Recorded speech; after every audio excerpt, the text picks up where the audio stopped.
అది సహజమే. అయితే నేను అనుసరించిన విధానం చెప్తాను. హిస్టరీ అంతా చాలా జరిగిందిగా నేను మొత్తం కొన్ని విషయాలు చెప్తాను. ఎవరైనా ఏ దశలోనైనా ప్రతి విషయాన్ని జాగ్రత్తగా విశ్లేషించుకొని శాస్త్రయుక్తంగా అధ్యయనం చేయగలిగితే 100% ఆరోగ్యం పొందవచ్చు. ఇంకొక మాట చెప్తున్నాను, మీకోసమే చెప్తున్నాను. Easiest subject on the entertainment spirituality. ఎందుకు స్పిరిచువాలిటీ కష్టమైందంటే దాన్ని కష్టంగా తయారు చేసి కఠోరంగా సాధన చేయిస్తున్నారు. కష్టంగా తయారు చేసి కఠోరంగా సాధన చేస్తున్నారు. ఎందుకంటే అది ఒక ట్రేడింగ్ అయిపోయింది, ఒక ఎసెన్షియల్ కమ్యూనిటీగా మారింది. ఇప్పుడు జరుగుతున్నదంతా అది. అయితే ఆరోగ్యాన్ని పొందడం కోసం నేను చేసిన ప్రయత్నం ఏంటంటే, మొట్టమొదటి స్టెప్ ఏంటంటే ఆధ్యాత్మిక మార్గంలో ప్రవేశించడం. రెండో స్టెప్ గురూజీని కావడం. మూడో స్టెప్ ఏంటంటే సైన్స్ పరమైనటువంటి అంశాలను జోడించకపోతే ఆధ్యాత్మికతకు పరిపూర్ణత రాదనే ఉద్దేశంతో 98లో సంస్థను స్థాపించారు. నాలుగో స్టెప్ ఏమిటంటే ఉద్యోగానికి రాజీనామా చేయడం, జాబ్కు రిజైన్ చేయడం. ఐదో స్టెప్ ఏమిటంటే గురూజీని తయారు చేయడం. దాంతో పాటుగా మాతాజీని కూడా నాతో పాటు కలిపి ఈ రంగంలో దించడం. మాతాజీ భౌతికంగా దూరమైంది అనుకుంటున్నారు కదా, నా ఎక్స్పీరియన్స్ చెప్తాను. మాతాజీ తన ఒక్కతే వెళ్ళలేదు, నన్ను కూడా తీసుకెళ్ళింది. మాతాజీ తన ఒక్కతే వెళ్ళలేదు, నన్ను కూడా తీసుకెళ్ళింది. ఎలా తీసుకెళ్ళింది, ఏం తీసుకెళ్ళింది? నాలో ఉన్నటువంటి అరిషడ్ వర్గాన్ని తీసుకెళ్ళింది. మీరు 2022లో నన్ను చూస్తున్నారు, 25లో చూడండి. ఇంకా స్వామి యొక్క తత్వం అంతా విశ్వరూపంగా విష్ణు గురు నుంచి బయటకు వచ్చేస్తాం. కారణం ఏంటో చెప్తాను, అది కూడా చెప్తాను. నేను ఏది కూడా ఎవరిని గుడ్డిగా నమ్మను, నన్ను గుడ్డిగా నమ్మేవాళ్ళని కూడా పెద్దగా నేను దగ్గరకు తీసుకోను.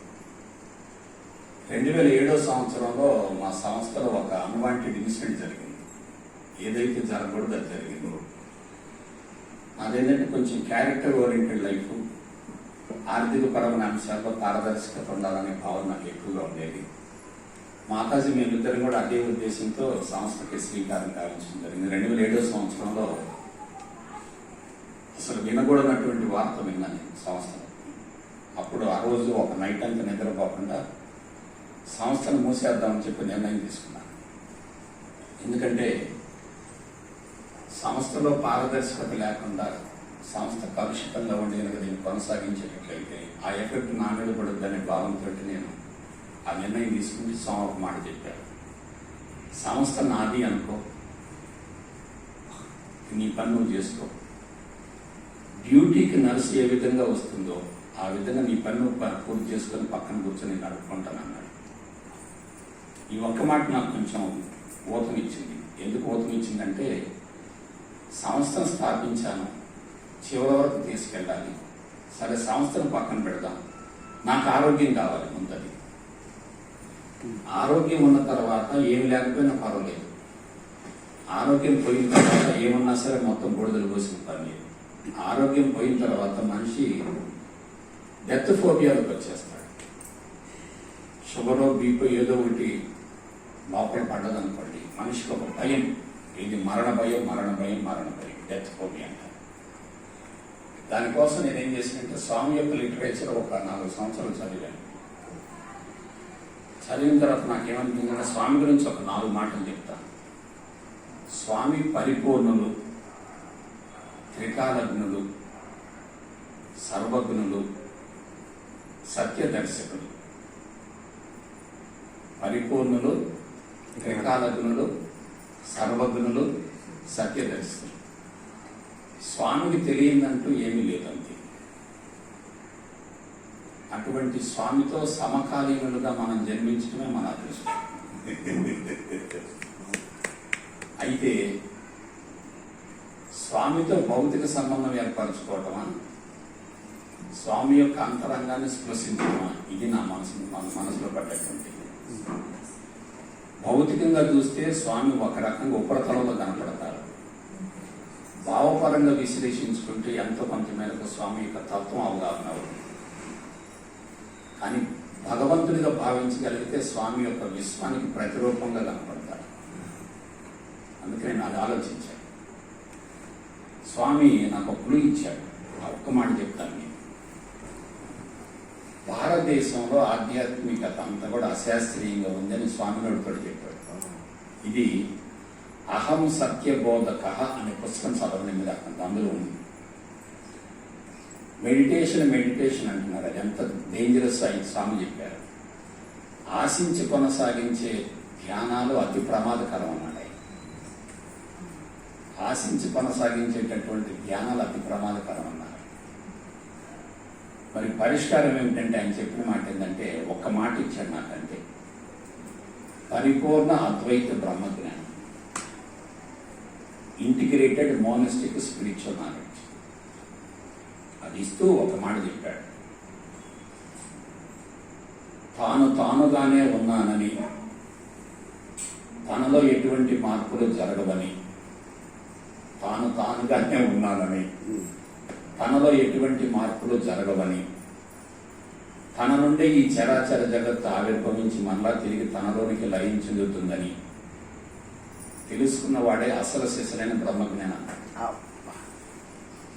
దాని మీద నేను 3 రోజులు బుర్ర బగలగొట్టుకున్నాను. అందుకు జుట్టంతా తెల్లబడ్డది. తానుగానే ఉన్నానని, తనలో ఎటువంటి మార్పులు జరగవని, తన నుండి ఈ చరాచర జగత్తు ఆవిర్భవించి మళ్ళా తిరిగి తనలోనికి లయం చెందుతుందని ఎవరైతే తెలుసుకుంటాడో అతడే అసలు శిశులైన బ్రహ్మజ్ఞానం. ఇక్కడ మీకు ఒక విషయం చెప్తున్నాను. సేవ గొప్పదా, స్థితి గొప్పదా? సేవ గొప్పదా, స్థితి గొప్పదా? స్థితి గొప్పది. సేవ హృదయ మట్టానికి సంబంధించింది, స్థితి ఆత్మకు సంబంధించింది. సేవలో ఇరుక్కున్న వ్యక్తి స్థితిని అందుకోలేడు.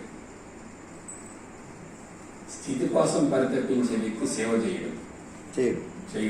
అక్కడికి నాకు వ్యక్తి మోక్షం కావాలంటాడని వేరే ఆలోచించడు. మాతాజీ సేవలో ఇరుక్కుంది, నేను స్థితికి వెళ్ళే ప్రయత్నం చేశాను. మీకు సొల్యూషన్ చెప్తాను. స్థితి నుండి సేవ చేయాలి. స్థితి నుండి సేవ చేసినప్పుడు మనం ఎటువంటి ప్రతిఫలాన్ని ఆశించాలి. కర్త లేడు, కర్మ జరుగుతుంది. కర్మఫలానికి అవకాశం లేదు. ఇది సామాన్యమైనటువంటి విషయం కాదు. ఆ స్థితిని అందుకోవటం ఎట్లా అనే దాని మీద వర్కౌట్ చేశాను. దీనికి మీకు తెలిసిన విషయం చెప్తాను. ఎంత సబ్జెక్ట్ తెలిసినా శారీరక ఆరోగ్యం సరిగా లేకపోతే తెలుసుకున్నది మొత్తం బూడిదలు పోసిన పని. ఎంత సబ్జెక్టు, దాదాపు 707 శ్లోకాలు భగవద్గీత బట్టి పెట్టిన ఉపనిషత్తులు, బ్రహ్మసూత్రాలు ఇవన్నీ వల్లవేసినా కానీ, ఎందుకు నేను చెప్తున్నానంటే, నాకు ఒక వ్యక్తి భగవద్గీత నేర్పాడు. ద్రౌపదికి పూర్వీకులు ఎంతమంది అంటే అంతమంది చెప్తాడు. కానీ ఆయనకి 540 షుగర్ ఉంది, ఇన్సులిన్ వాడుతుంటాడు. నేను అప్పుడు అనుకునేవాడిని, శారీరక ఆరోగ్యం లేకపోతే జీవితం తప్పనిసరిగా హ్యాండిక్యాప్డే కదా. కాబట్టి నేను శారీరక ఆరోగ్యం కోసం ప్రవేశించాను తప్ప వేరే ఇంకేం కాదు కదా. ఆరోగ్యాన్ని పొందే మార్గం ఏంటని ఆలోచించాను. ఆధ్యాత్మికతను సైన్స్ పరంగా విశ్లేషించుకుంటే నాకు క్లూ దొరికింది. అదేమిటంటే, నాడీ వ్యవస్థ సమర్థవంతంగా పనిచేయాలి, నర్వస్ సిస్టమ్. హార్మోన్ వ్యవస్థ సమతుల్యంలో ఉండాలి, బ్యాలెన్స్డ్గా ఉండాలి. రక్షక వ్యవస్థ బాగా పనిచేయాలి, ఇమ్యూన్ సిస్టమ్ బాగుండాలి. నేను మీకు ఒక హామీ ఇస్తున్నాను, జ్ఞానపరంగా పరిణతి చెంది పరిపూర్ణ అద్వైత బ్రహ్మ జ్ఞానాన్ని గురించి శాస్త్రయుక్తంగా అవగాహన గావించుకుని అనుభవం పొందగలిగితే ఇది మొత్తం క్లీన్ అయిపోతుంది. ఇప్పుడు నేను మాట్లాడుతున్నాను, మీరు వింటున్నారు. ఇదంతా మాయలో ఒక భాగమే.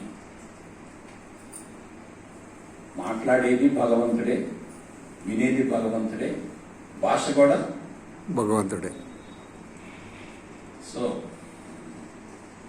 పూజ భగవంతుడే, పూజించేవాడు భగవంతుడే, అందుకు పూజింపబడేవాడు కూడా భగవంతుడే. చిన్న క్లూ చెప్తాను.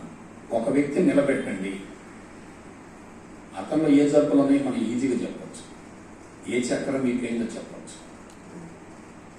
దీనికి 5 నిమిషాలు ముగిస్తానే, ఓన్లీ 5 minutes, ఎందుకంటే టైం చాలా ఇంపార్టెంట్. టైం ప్రొలాంగ్ చేయకూడదు. ఎవరికైతే మూలాధార చక్రం వీక్ అవుతుందో వాళ్ళకి మోకాళ్ళ నొప్పులు, కీళ్ల నొప్పులు, లైంగిక పరమైనటువంటి లోపాలు, ఆడవాళ్ళకు ఋతుక్రమం సరిగా లేకపోవటం, హార్మోన్స్ అన్ని కూడా డిస్టర్బ్ అయిపోతాయి. మూలాధార చక్రం ఉంది అక్కడ. ఎముక పుష్టి, కండ్ర పుష్టి, కండబలం అంటే మూలాధార చక్రం సమర్థవంతంగా పనిచేసినట్టు. మూలాధార చక్రం అంటే పంచ కర్మేంద్రియాలను కంట్రోల్ చేస్తుంది. పంచ కర్మేంద్రియాలు ఏమిటి? 2 కాళ్ళు, 2 చేతులు, నోరు, మలనాంగం, జననాంగం. మోషన్ సరిగా కావట్లేదు అనుకోండి, మూలాధార చక్రం వీకే. లైంగిక పరమైనటువంటి పటుత్వం లేదనుకోండి, మూలాధార చక్రం వీకే. కాబట్టి మూలాధార చక్రం వీకే నేను అడిగి చెప్పొచ్చు అంటే ఈ సింప్టమ్స్ ఉంటాయి వాళ్ళకి. తర్వాత స్వాధిష్టాన చక్రం, ఇది కండ్లు, చెవులు, ముక్కు, నాలుక, చర్మం. బట్టతలు వచ్చిందనుకోండి, స్వాధిష్టాన చక్రం. కళ్ళజోడు వచ్చిందనుకోండి, స్వాధిష్టాన చక్రం. చెవుడు సరిగ్గా వినపట్లేదు అనుకోండి, స్వాధిష్టాన చక్రం. నెక్స్ట్ 3వది మణిపూరక చక్రం. ఇప్పుడు కొంచెం ఆవేశంగా ఉంటాం, బ్యాలెన్స్ కోల్పోతూ ఉంటే అది మణిపూరక చక్రం. మణిపూరక చక్రం వీక్గా ఉన్న వ్యక్తి ఏ డెసిషన్ తీసుకున్నా సరే కుటుంబానికి ప్రమాదకరం. కుటుంబం దెబ్బతింటుంది. అమ్మాయి పెళ్లి విషయంలో కానీ, అబ్బాయి చదువు విషయంలో కానీ, ఉద్యోగం కానీ, ప్రాపర్టీ అమ్మటం కానీ, కొనటం కానీ, మనకు దగ్గరకు వచ్చే వ్యక్తులను కూడా మనం జాగ్రత్తగా విశ్లేషించుకోకపోతే ప్రమాదం. అది మణిపూరక చక్రం. ఇక అన్నాహత చక్రం. ఈ అన్నాహత చక్రం ఎవరికైతే వీక్గా ఉంటుందో వాళ్ళు విచక్షణ కోల్పోతారు. చేయవలసింది చెయ్యరు, చేయకూడదు చేస్తారు. ఉండవలసిన విధంగా ఉండరు, ఉండకూడని విధంగా ఉంటారు. తినవలసింది తినరు, తినకూడదు తింటారు. అంటే ఏం కోల్పోయారు? ఏది రాళ్ళ బాట, ఏది నీళ్ల బాట, ఏది ముళ్ళ బాట, ఏది పూల బాట తెలుసుకోలేకపోతారు. వాళ్ళు డబ్బు సంపాదించిన ముఖ్యం అనుకుంటారు. 60 ఏళ్ళ వయసు వచ్చింది, డబ్బు బాగా సంపాదిస్తారు, కానీ ఆ డబ్బు అతనికి శాపం అవుతుంది. ఎప్పుడైతే ఒక ఇంప్రెషన్ లోపల ఉంటుందో అది రెచ్చగొడుతుంది. సంపాదించు సంపాదించు సంపాదించు, ఎందుకంటే నువ్వు బట్టబాధలు నీ బిడ్డలు పడకూడదు కాబట్టి వాళ్ళ కోసం ఎక్కువ సంపాదించమని చెప్పి రెచ్చగొడుతుంది. చాలా డేంజరస్ ఇది. సో విచక్షణ కోల్పోతారు. ఇక హృదయ మట్టం ఉంటుంది 5వది. శారీరక మట్టం, ఇంద్రియ మట్టం, మానసిక మట్టం, బుద్ధి మట్టం, హృదయ మట్టం. వీళ్ళు సంకుచితంగా ఉంటారు, కుంచుకొని పోతారు. అవతరుడు పెట్టాలంటే పిసినారితనంగా ఉంటారు. ప్రతి విషయంలో కూడా కులము, మతము, వర్గం, ప్రాంతం, పార్టీలతో కుంచుకొని పోతారు. సో ఈ 5 పాజిటివ్గా వచ్చినాయి అనుకోండి, అప్పుడు ఏమవుతుందో చెప్తాను. మూలాధార చక్రం సక్రంగా పనిచేస్తే మోషన్ ఫ్రీగా ఉంటుంది. తర్వాత లైంగిక పరమైనటువంటి లోపాలు ఉండవు. తర్వాత కీళ్ళ నొప్పులు, కాళ్ళ నొప్పులు ఉండవు. బాడీ 90 ఏళ్ల వరకు కూడా ఎవరి చేత చేయించుకోకుండా, ఎవరి మీద ఆధారపడకుండా, ఎవరికి భారం కాకుండా అన్ని పదార్థాలు తింటూ, అన్ని రకాల నీళ్ళు తాగుతూ హ్యాపీగా ఉండొచ్చు. అది ఓన్లీ మూలాధార చక్రం. స్వాధిష్టాన చక్రం క్లీన్ అయింది అనుకోండి, వాళ్ళకి ఇంద్రియ నిగ్రహం ఉంటుంది. ఇంద్రియ నిగ్రహం ఉన్న వ్యక్తి ప్రపంచంలో ఏవైనా సాధించగలుగుతాడు. నీకు ఎంత తెలివి ఉన్నా, ఎంత మేధా సంపత్తి ఉన్నా, ఇంద్రియాలు కనుక కొంచెం రెచ్చగొట్టి అంటే స్లిప్ అవుతాడు. ఒక తప్పు జరిగిందంటే పాతాళంలో పడిపోతాడు. క్యారెక్టర్ కోల్పోవడం చాలా సులభం, క్యారెక్టర్ నిలబెట్టుకోవడం చాలా కష్టం. ఎవరైనా సరే విలాసానికి, వినోదానికి, శృంగారానికి, భోగలాల జీవితానికి, ఖరీదైన జీవితానికి అలవాటు పడుతున్నాడంటే అతనికి ఇంద్రియాలు రెచ్చగొడుతున్నాడు. అదే ఇంద్రియ నిగ్రహం ఉందనుకోండి, అతనికి స్వాదిష్టాన చక్రం బాగా పనిచేసినట్టు. నెక్స్ట్ మణిపూర చక్రానికి వస్తే అతను ఎప్పుడు బ్యాలెన్స్గా ఉంటాడు, సమత్వంలో ఉంటాడు, బ్యాలెన్స్డ్ అయి ఉంటుంది. 2025 సంవత్సరాల అమ్మాయికి పెళ్లి చేయాలంటే ఇప్పటి నుంచి ప్లాన్ వేస్తుంటాడు.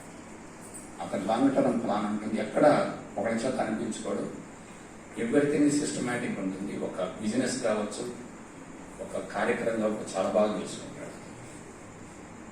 అదే అనాహత చక్రం ఎవరికైతే యాక్టివేట్ అవుతుందో వాళ్ళకి ఆరోగ్యాన్ని కోల్పోయే అంశాల గురించి, ఆయువు తగ్గే కార్యక్రమాల గురించి, అశాంతిని పెంచే కార్యక్రమాల గురించి, అసంతృప్తిని పెంచే కార్యక్రమాల గురించి అసలు ఆలోచించడు. I want health, I want long life, I want mental peace, I want satisfaction అంటాడు. వేరే అనుకోడు అసలు. అంత గొప్ప discrimination is the great virtue. ఆ తర్వాత పైకి వెళ్ళాం అనుకుంటే హృదయం అంటారు. ఇతనికి కరుణ, జాలి, దయ, ప్రేమ, అనురాగం, ఆప్యాయత, త్యాగము, వైరాగ్యము, సేవ తత్పరత ఉంటాయి. సమాజానికి ఏదైనా చేయాలని తపన పడుతూ ఉంటాడు. అతనిలో పర్సనాలిటీ ఉంటుంది, ప్రజా సంబంధాలు ఉంటాయి, సామాజిక బాధ్యత ఉంటుంది, లీడర్షిప్ క్వాలిటీస్ ఉంటాయి, ఉత్తమ కర్మఫలం ఉంటుంది. ఇప్పుడు అందరూ కూడా దాని మీద దృష్టి పెడుతున్నారు, కానీ దానిపైన ఉంటుంది. అదేమిటంటే ఇది ఏంటి చెప్పండి? ఆజ్ఞాచక్రం. దీనికి 4 పేర్లు ఉన్నాయి. జ్ఞాన నేత్రం, బ్రహ్మనేత్రం, శివుడి యొక్క 3వ కన్ను, 4వది పిట్యూటరీ గ్లాండ్. మీకు ఒక సీక్రెట్ చెప్తాను. మీరేం చదువుతున్నారు? నేను ఎంఏ మెడిసిన్. సైన్స్ వాళ్ళకి చెప్తాను. Pituitary gland is the master gland. It can control all other endocrine glands. మూలాధార చక్రం, స్వాధిష్టాన చక్రం, మణిపుర చక్రం, అనాహత అన్నీ కూడా పిట్యూటరీ గ్లాండ్లో ఉన్నాయి. అందులో 2 భాగాలు ఉంటాయి, పూర్వ భాగం, పరభాగం. బయలాజికల్గా బాగుంటుంది, స్పిరిచువల్గా బాగుంటుంది. ఇది ఓపెన్ కావాలంటే ఇది ఎట్లా సాధ్యం అవుతుంది? దీనికి స్వామి నాకు ఇచ్చినటువంటి పోయిందంటే పరిపూర్ణ అద్వైత బ్రహ్మత, ఇంటిగ్రేటెడ్ మోనిస్టిక్ స్పిరిచువల్ నాలెడ్జ్. అదేంటంటే జ్ఞానమే మాయ అని తెలియజేసేది. మనం కళ్ళతో చూసేది, చెవులతో వినేది, రుచి చూసేది, వాసన చూసేది, స్పృశించేది మొత్తం మాయే, మొత్తం మాయే. లైబ్రరీలో ఉన్నటువంటి పుస్తకాలు మొత్తం మాయే. శాస్త్రవేత్తలు రూపొందించే సిద్ధాంతాలు మొత్తం మాయే. రాజ్యాంగం మాయే, పేనల కొట్టు కూడా మాయే.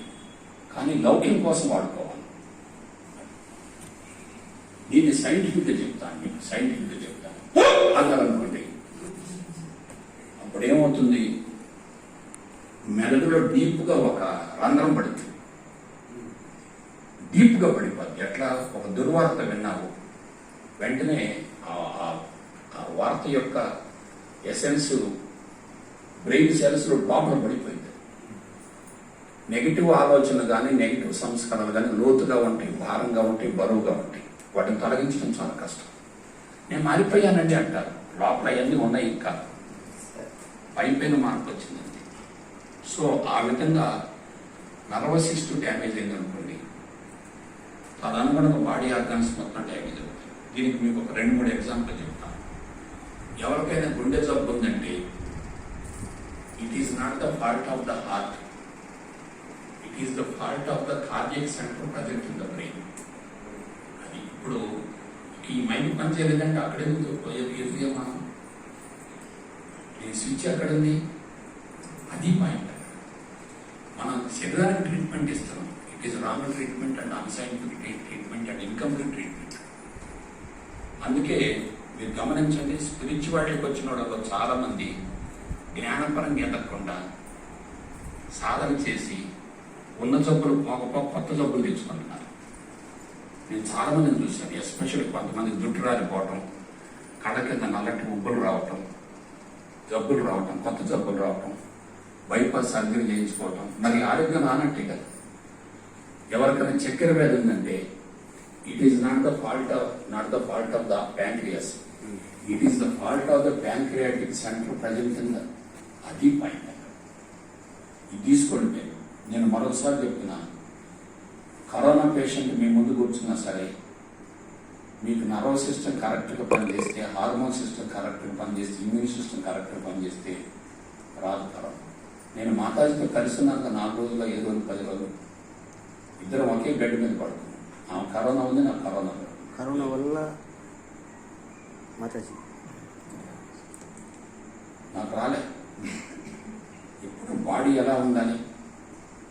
నర్వస్ సిస్టమ్ పర్ఫెక్ట్గా పనిచేయాలి, హార్మోన్ సిస్టమ్ బ్యాలెన్స్డ్గా ఉండాలి, ఇమ్యూన్ సిస్టమ్ ఎఫిషియెంట్గా పనిచేయాలి. పైసా ఖర్చు పెట్టుకుని ఎవరైనా ఆరోగ్యాన్ని పొందవచ్చు. ఎప్పుడు దీన్ని క్లీన్ చేస్తే చాలు. సీక్రెట్ ఆఫ్ స్పిరిచువాలిటీ మొత్తం ఇక్కడ ఉంది. ఇవాళ ఇది చెప్పేవాళ్ళు లేరు, చెప్పినా అర్థం చేసుకునేవాళ్ళు లేరు. ఇదంతా మాకెందుకండి, నాకు ఏదన్నా కొంచెం విభూతి నోట్లో ఏంటి సరిపోద్ది, లేదు తల నుంచి పెట్టింది ఏదన్నా అంటారు. మా అబ్బాయికి మరి ఉద్యోగం రాలేదండి, ఏదన్నా మీరు ఏదన్నా కొంచెం అంటారు. అంటే మనుషులు ఏమయ్యారంటే ఈజీ వేకి అలవాటు పడి గురువుజీని, స్వామీజీని కూడా వాడుకుంటున్నారు. ఒక మాట చెప్తాను, ఒకళ్ళ మీద ఆధారపడటం అంత బానిసత్వం మరొకట్లేదు. ఆధ్యాత్మిక మార్గంలో వ్యక్తిని చూస్తారు తప్ప వ్యక్తి యొక్క తత్వాన్ని చూడరు. వ్యక్తిని పక్కన పెడితే తత్వం అర్థమవుతుంది, వ్యక్తులు ఇరుక్కుంటే తత్వం అర్థం కాదు. మనం ఏం చూస్తున్నాం? వ్యక్తిని చూస్తున్నాం అంతే. విశ్వ గురుజీ ఎలా ఉన్నాడు ఇట్లా చూస్తారు, స్వామి ఎలా ఉన్నాడు ఇట్లా చూస్తారు. అది కాదు. ఇది పోవాలంటే కరెక్ట్ మాట చెప్తాను, ఈ నేడిపియాలి మనం. ఇది పాయింట్ వచ్చింది. మొట్టమొదటి శత్రువు మన శరీరమే. మన శరీరమే మొట్టమొదటి శత్రువు. ఎందుకు అనుకున్నారు? శరీరాన్ని సుఖపెట్టడమే జీవిత లక్ష్యంగా అందరూ ముందుకెళ్తున్నారు. కుటుంబాలు కూడా సుఖపెడుతున్నారు. సుఖపెడుతూ వాళ్ళకు మేలు చేస్తున్నా అంటున్నారు. అంతకుమించిన ఆత్మవంచన మరొకటి లేదు. తల్లి కడుపు నింపాలనుకుంటుంది, తండ్రి జేబు నింపాలనుకుంటాడు. ఇది స్పిరిచువాలిటీ ఎక్కడ? స్వామి వచ్చారు, 8 దశాబ్దాల పాటు ఎన్నో బోధించారు. ఏమిటి మార్పు ఏమొచ్చింది? జనంలో రాలేదుగా, క్రైమ్ రేట్ ఏం తగ్గలేదుగా. మరి స్వామి చేసిన మెడికల్స్ మొత్తం వెనకలేస్తే ఒక 80 మహాభారతాలు మనకు సరిపోతాయి కదా. మరి ఎందుకు రావట్లేదు మార్పు? ఎందుకంటే శరీరం సుఖపడుతుంది. దీన్ని మనం ఏం చేయాలి? ఏడిపించాలి, కష్టపెట్టాలి, బాధ పెట్టాలి, అవసరమైతే దాన్ని లొంగ తీసుకోవాలి. కానీ మనం ఏం చేస్తున్నాం? శరీరానికి లొంగిపోతాం. యోగా చెప్పేవాళ్ళు కూడా మీకు పొట్ట తగ్గిస్తాం, ఒళ్ళు తగ్గిస్తాం, ఇవన్నీ ఎందుకు చెప్తున్నారంటే వాళ్ళ బిజినెస్ కోసం వాళ్ళు చెప్తున్నారు. కానీ పొట్ట తగ్గటం, ఒళ్ళు తగ్గటం ఇదంతా కూడా మూలాధార చక్రమే కదా. అసలు ఫాల్ట్ ఎక్కడుంది? ఇంగ్లీష్లో ఒక మాట చెప్తాను, all diseases are psychological and psychosomatic. ఒక జబ్బు అనేది మనసులో మొదలవుతుంది, శరీరంలో కనపడుతుంది. మనం దేని ట్రీట్మెంట్ ఇవ్వాలి? మనం మనుషులకి ఏంటంటే డబ్బులు ఎక్కువని డబ్బు విలువ తెలియదు.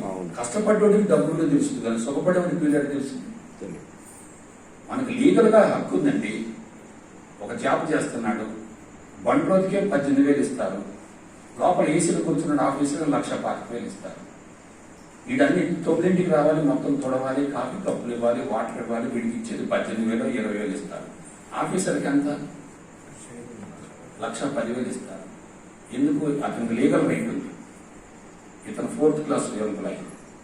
ఇతని శాలరీ యాజ్ పర్ ఫిక్సేషన్ ఎంత? 4th class employee. అతని ఫిక్సేషన్ ఎంత? IAS, IPS. అది తీసి పక్కన పెట్టండి.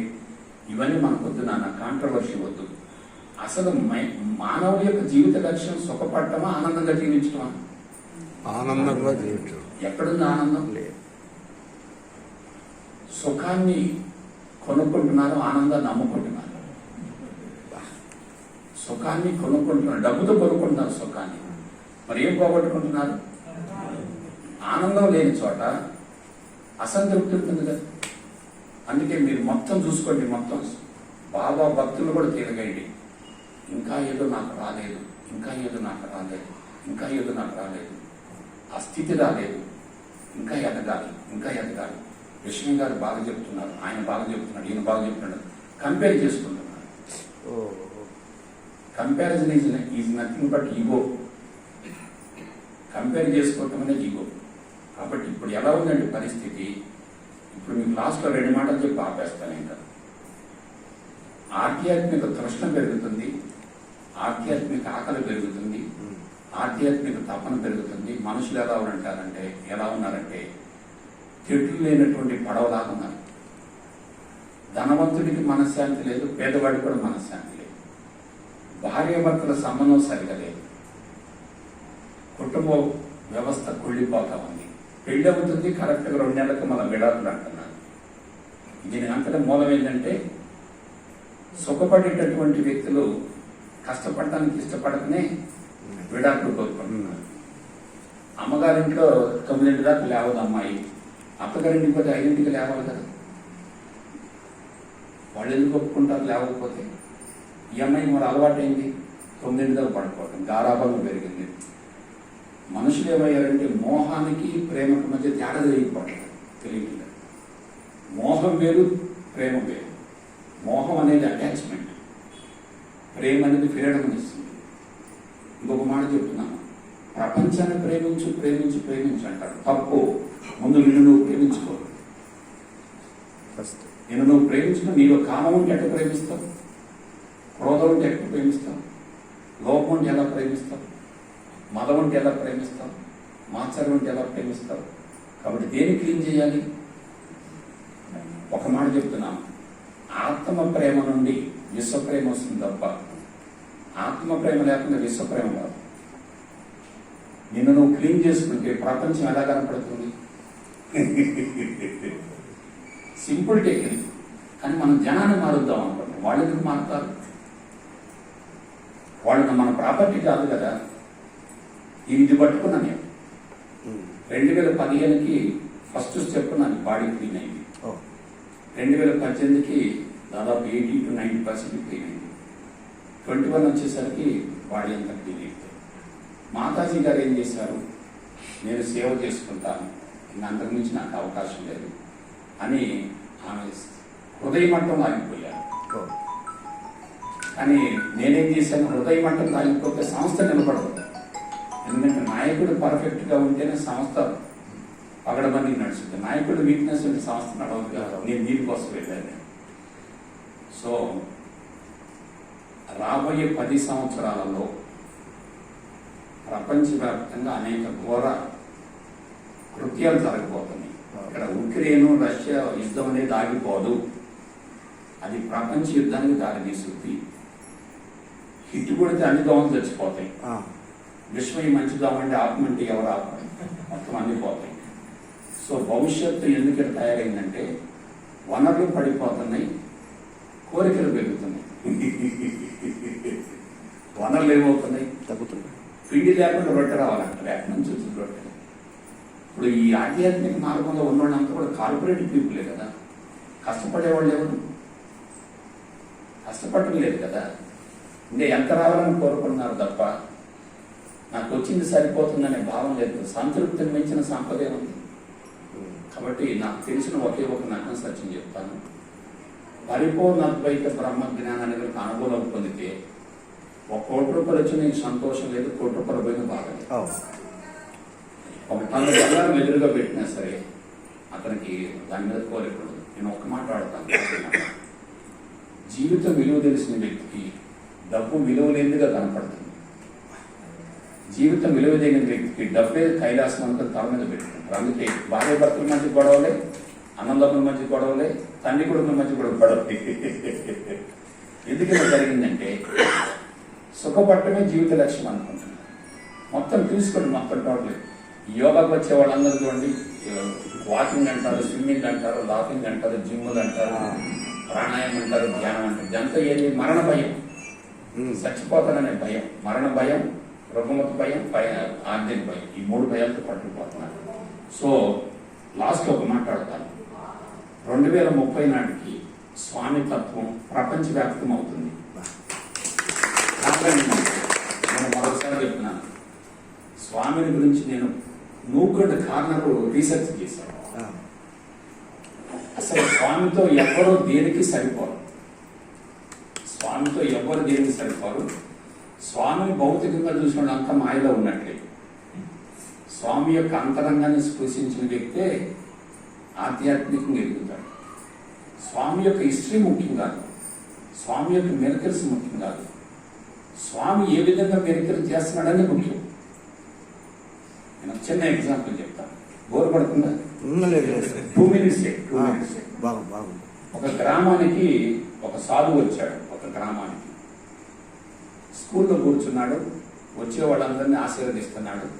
అందరూ వచ్చి విభూతి నోట్లో వేసుకుంటున్నారు, విభూతి ముఖాన్ని పెట్టుకుంటున్నారు, వెళ్ళిపోతున్నారు. అందరూ పరవశించిపోతుంది. విభూతి సృష్టించిస్తున్నాడు ఆయన. అందరూ కూడా హ్యాపీ ఫీల్ అవుతున్నారు. అట్లా తండోపతండలు వచ్చారు, వెళ్తున్నారు.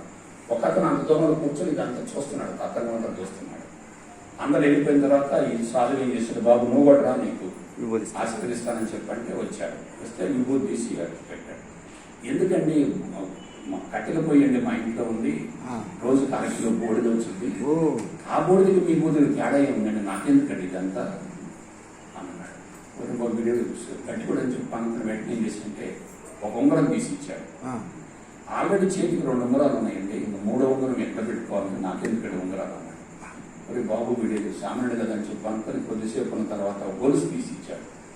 ఆడవాళ్ళు వేసుకుని గొలుసు నాకెందుకండి అసలు, వాటి ఏంటో చెప్పండి అన్నాడు. మరి నీకేం కావాలో చెప్పరా బాబు, ఆ ప్రాణం ఈ బాబు అన్నాడు. ఎవరి సాధు ఆ వచ్చే మార్గం చెప్పమన్నాడు. ఆ వచ్చే మార్గం చెప్పుకోండి చాలు, మీరు చేసే పని నేను చేస్తాను. కాబట్టి చనిపోయిన వ్యక్తులు ఎట్ట బతుకుతున్నారు? స్వామి ద్వారా ఆలోచించండి. వాల్టర్ కోవిన్ సంగతి ఏంటి? నారాయణమూర్తి సంగతి ఏంటి? బోసు సంగతి ఏమిటి? రాధాకృష్ణ శెట్టి సంగతి ఏమిటి? కరణమ సుబ్బమ్మ సంగతి ఏమిటి? అది ఎలా ఉందంటే స్వామిది ఎవ్రీథింగ్ సైంటిఫిక్. మనం పర్సనల్గా చూస్తే మాత్రం సైన్స్ అర్థం కాదు. మన సైంటిఫిక్ ఎవరైతే స్వామి యొక్క తత్వం అర్థం. నేను ఒకటే చేస్తున్నాను, నేను ఈరోజు ఎదగటానికి మూల కారణం, భవిష్యత్తులో ఏదైనా మంచి చేస్తానంటే సమాజానికి దానికి మూల కారణం నేను కాదు, స్వామి. కారణం ఏంటంటే ఒక పెద్ద మేరుపర్వతం మన దగ్గర ఉంది. ఆ మేరుపర్వతపు నీడలో మనం జీవించవచ్చు. మీరు ఏ దశలోనైనా స్పిరిచువలిస్ట్ కావచ్చు. ఎప్పుడు ఆ క్లూ తెలుసుకుంటే చాలు. బాత్రూమ్ 7 రోజులు కడగలేదండి, విపరీతంగా వాసన పడుతుంది. ఒక 50 బొమ్మలు నీళ్లు పోస్తే బాత్రూమ్ ఎట్లా క్లీన్ అవుతుంది? అదే జట్టు పంపు పెట్టి బ్రష్ పెడితే ఏమవుతుంది? అది మనం చేయాల్సి. దీనికి నేను చేసిన ఒకే ఒక ఎక్స్పెరిమెంట్ చెప్తాను. ఐన్స్టీన్ ఆటం బాంబు కనిపెట్టాడు. ఆటం బాంబు కనిపెట్టినప్పుడు బట్టలు లేకుండా బజార్లోకి ఎగిరాడు. ఐ డిస్కవర్డ్, ఐ ఫౌండ్ అని చెప్పి. అదే ఆటం బాంబు హీరోషిమా నాగసాకి మీద ప్రయోగించినప్పుడు పిచ్చోడు అయిపోయి మెంటలు వచ్చి జుట్టు పీక్కున్నాడు. ఐన్స్టీన్ చివరిలో చెప్పిన మాట చెప్తాను, spirituality without science is lame అన్నాడు. కుంటిది అన్నాడు. Science without spirituality is blind అన్నాడు. సో రెండేం కావాలి? భారతదేశంలో అమాయకత్వం ఎక్కువ, అజ్ఞానం ఎక్కువ, అపరిపక్వత ఎక్కువ, నిరక్షరాస్యత ఎక్కువ, మూఢనమ్మకాలు ఎక్కువ. అందుకే ఇండియా కన్నా ఇతర దేశాల్లో స్పిరిచువాలిటీ ఎక్కువ ఉంది. చూసేటప్పుడు కావాలి. ఇండియా 6వ స్థానంలో ఉంది చూసినట్టు కావాలి. యోగాలో ఇండియా 6th ప్లేస్లో ఉంది. ఇతర దేశాలు బాగున్నాయి. మన దేశంలో ఏ పొరపాటు జరిగిందంటే ఆధ్యాత్మికతను వదులుకోలేక సైన్సు సాంకేతిక పరిజ్ఞానాన్ని జీర్ణించుకోలేక మనోళ్ళంతా అడకత్తెలో పోక చక్రం మాదిరి ఉన్నారు. ఫారిన్ కంట్రీస్లోనేమో కాంట్రాక్ట్ మ్యారేజెస్, ఇండియాలో bonded marriages, both are equally dangerous. కాబట్టి భవిష్యత్తు జీవితం ఆశాజనకంగా ఉంటుంది. చెడు ఎంత పెరిగితే అంతే మోతాదులో మంచి పెరుగుతుంది. చెడును పొరపాటు కూడా వ్యతిరేకించకూడదు. వాస్తవానికి అది మన దృష్టిని బట్టి కనపడుతుంది కాబట్టి చెడు ఎక్కడ లేదు. అసలు మనం విశాల భావంతో ఉంటే అంత మంచి కనపడుతుంది, మనం కుంచుకుంటే చెడు కనపడుతుంది. చెడు అనే కంటే పార్ట్ ఆఫ్ ఇవల్యూషన్ అంటే కొద్దిగా పరిణామాలు ఒక భాగం. ఎందుకంటే భూమి ఇంత జనాభాను ఎట్ట భరిస్తుంది ఆలోచించండి. జనాభాను భరించలేదు కాబట్టి ప్రకృతి ఎవరిని శిక్షించాలో, ఎవరిని రక్షించాలో, ఎవరిని భక్షించాలో అది లిస్టు తయారు చేసుకుంది ఆల్రెడీ. మనల్ని ప్రకృతి రక్షించే స్థితికి మనం ఎదగాలి.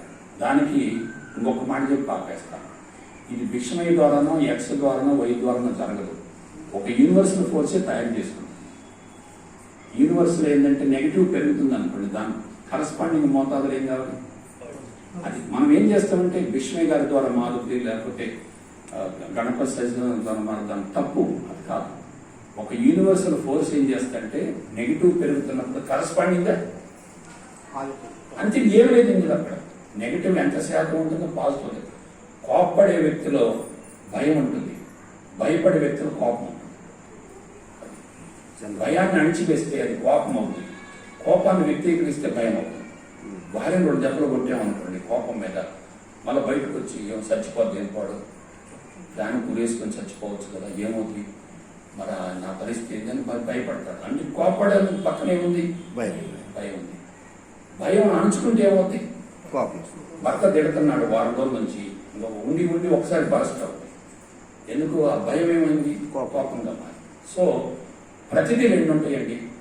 విజయం పొందిన వ్యక్తి విజయం పొందని అనుకోవటం అజ్ఞానం, ఓడిపోయిన వ్యక్తి అపజయం పాలయ్యని అనుకోవటం అజ్ఞానం. నాకు డబ్బు వచ్చింది అనుకోండి, నాకు తెలిసినంత వరకు డబ్బు ఎక్కువ ఉన్నోళ్ళ కంటే కూడా డబ్బులు తక్కువ ఉన్నోడు అదృష్టవంతుడు, ఆకలి బాధతో ఉన్నోడు అదృష్టవంతుడు, అజీర్తి బాధతో తొందరగా చచ్చిపోతాడు. కాబట్టి మన మనసు ఒప్పుకోదు కదా, అది జరిగింది. బ్యాంక్ అకౌంట్ చూడాలి, 4 సార్లు చూసుకోవాలి, చెక్ చేసుకోవాలి. సో ఈ విధంగా మనం ఏం చేసామంటే దీన్ని ఇలా చూస్తున్నాం, దీన్ని ఇలా చూస్తున్నాం. నేనేమంటున్నాను, ఇటు చూసుకోండి సరిపోతుంది. మనకు 2 కళ్ళు ఉన్నాయి, 2 ఈక్వల్గా ఉన్నాయి కదా, 2 ముక్కురంధ్రాలు ఈక్వల్గా ఉన్నాయి కదా, 2 చెవులు ఈక్వల్గా ఉన్నాయి కదా, 2 ఊపిరితిత్తులు ఈక్వల్ ఉన్నాయి కదా, 2 మూత్ర పండ్లు ఈక్వల్ ఉన్నాయి కదా, 2 కాళ్ళు ఈక్వల్గా ఉన్నాయి కదా. సో జీవితం కూడా అంతే. పుట్టుకుందంటే మరణం ఉన్నట్లే కదా, మంచి ఉందంటే చెడు ఉన్నది, లాభం ఉందంటే నష్టం. అంతే. ఏముంది అక్కడ ఏం అసలు? దీనికి పెద్ద తలకాయ కింద పెట్టి కాళ్ళు పెట్టుకోవాల్సిన అవసరం ఏంటి? మాతాజీ వెళ్ళారండి, రేపు మాతాజీతో పాటు సీరియల్గా నేను కూడా పోతాను. అదే పెద్ద ఇదేం కాదు. ఆమె ఫిజికల్గా పోయింది, కానీ ఆమె యొక్క సూక్ష్మరూపం అది. ఇప్పుడు పల్లెటూరులో కొట్టి ఏం పెద్ద చదువు లేకుండా లక్షల మందిని ప్రభావితం చేసిందంటే సామాన్యం కాదు కదా. నేను ఉద్యోగం రాజీనామా చేసిన తర్వాత నువ్వు బ్రహ్మోపదేశంలో చేయి బాగుంటుందన్న నేనన్నా, అమ్మో నేను చేయలేను, నీ సబ్జెక్టు వేరు, నా సబ్జెక్టు వేరు. కాదు, నువ్వు చేయగలవు, నీలో సరస్వతి కటాక్షం ఉంది, భాష బాగుంది, ముఖం తెల్లగా ఉంది, నీలాంటి వ్యక్తులు కాదు వేరే గురువు చూపిస్తే వాళ్ళు మన వేరే సంస్థలు పెట్టుకుంటారు గ్యారంటీగా. వాళ్ళు గురువుని అసలు నమ్మకూడదు. గురువులు ఎట్లుంటారంటే అవకాశం అందరూ అణిగిమనుకుంటారు. అవకాశం వస్తే నేను ఒక సంవత్సరం పెడతాను అంటాడు చదువు. అంత కమర్షియలే కదా, పదుదల కోసం వచ్చారు కానీ దృక్పథంతో వచ్చిన ఎవరుందని కూడా ఆలోచించి నేను అని చెప్పాను, నేను చేయను నువ్వు చేయకపోతే నేను హిమాలయ పర్వతానికి వెళ్ళిపోతా అంతే చేసి. తర్వాత పాటలు, బ్రహ్మోపదేశంలో ఆమె సబ్జెక్టు చెప్తుంటే ఎటువంటి క్రూరుడైనా సరే లొంగిపోవాల్సింది. నేను ఒకసారి బ్రహ్మోపదేశం నిర్వహిస్తా ఉంటే వెనకొచ్చి నిలబడ్డా. ఇది వేరే పని మీద వచ్చి ఆంధ్ర తెల్లగా కనపడుతుంది మనిషి. ఆ ఫోకస్ లైట్లో ఆమె ఎలా కనపడుతుందంటే ఒక సరస్వతి దేవి అక్కడ కూర్చుంది అన్నట్టు. నా దగ్గర ఏముందండి, 60% మాతాజీ చేసింది, 30% నేను చేశాను, 10% మా గురువుజీ చేసింది. 60% ఎందుకంటే బ్రహ్మోపదేశం నిర్వహించి మాతాజీయే, ఫర్దర్ కోర్సు మొత్తం కండక్ట్ చేసింది మాతాజీయే, భజనలు ఏమిటి, భక్తి గీతాలు ఏమిటి, తర్వాత మంత్రాలు ఏమిటి, శ్లోకాలు ఏమిటి, మొత్తం ఆమె కూడా చేసింది.